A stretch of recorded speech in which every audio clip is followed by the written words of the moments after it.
আপনি কি বেকার, অলস, সারাদিন ফোন ঘাঁটেন? তাহলে অভিনন্দন। আপনি এখন একটি রাজনৈতিক দলের যোগ্য সদস্য। দলের নাম ককরোচ জনতা পার্টি, মানে আরশোলা জনতা পার্টি।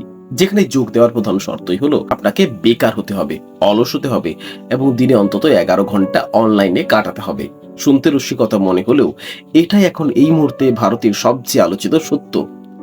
আত্মপ্রকাশের মাত্র কয়েকদিনের মধ্যেই 1 লক্ষেরও বেশি মানুষ যোগ দিয়েছেন এই দলে, অর্থাৎ ককরোচ জনতা পার্টিতে। কিন্তু হঠাৎ এমন অদ্ভুত নামের দল কেন? এর পিছনে রয়েছে একটি বড় বিতর্ক।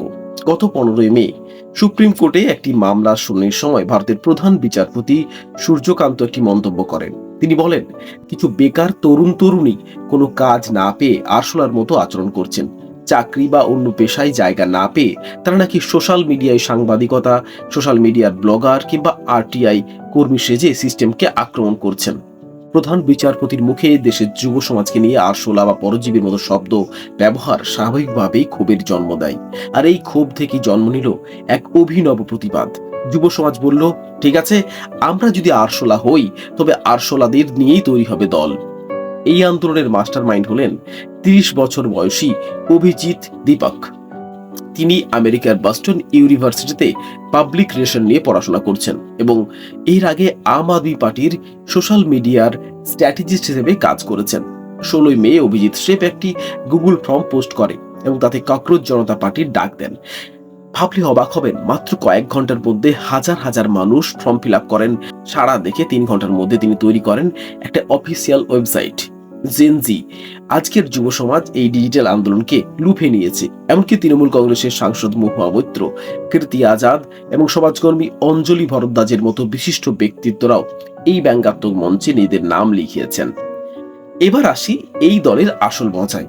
এদের 4টি শর্তের কথা তো আগেই বললাম।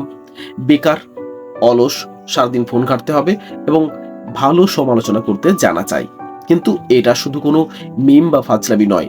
এই দলের রয়েছে একটি অত্যন্ত গুরুত্বপূর্ণ 5 দফার ইস্তেহার, যা দেশের বর্তমান রাজনীতিকে বড় ধাক্কা দেয়।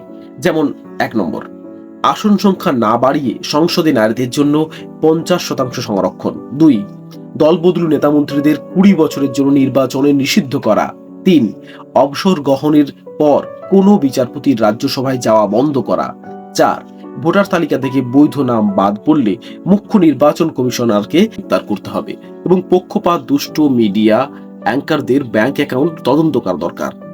বিতর্ক চরম রূপ নিলে অবশ্য প্রধান বিচারপতি সূর্যকান্ত সাফাই দিয়ে বলেছেন যে তার মন্তব্যের ভুল ব্যাখ্যা করা হয়েছে। তিনি নাকি কেবল ভুয়ো ডিগ্রিধারী আইনজীবীদের কথা বলেছিলেন, দেশের সাধারণ যুব সমাজকে নয়। অভিজিৎ দীপকের এই আরশোলা আন্দোলন প্রমাণ করে দিল, আজকের যুব সমাজ প্রতিবাদের জন্য লাঠি বা পাথর নয়, বরং তারা সোশ্যাল মিডিয়াকে সবচেয়ে বড় অস্ত্র বানাতে পারে। কারণ অভিজিতের ভাষায় আরশোলা হলো প্রতিকূল পরিবেশও টিকে থাকার প্রতীক। আপনার কি মনে হয় এই ককরোচ জনতা পার্টি কি সত্যি দেশের রাজনীতিতে কোনো সচেতনতা আনতে পারবে? কমেন্ট করে জানান আপনার মতামত। টাটা।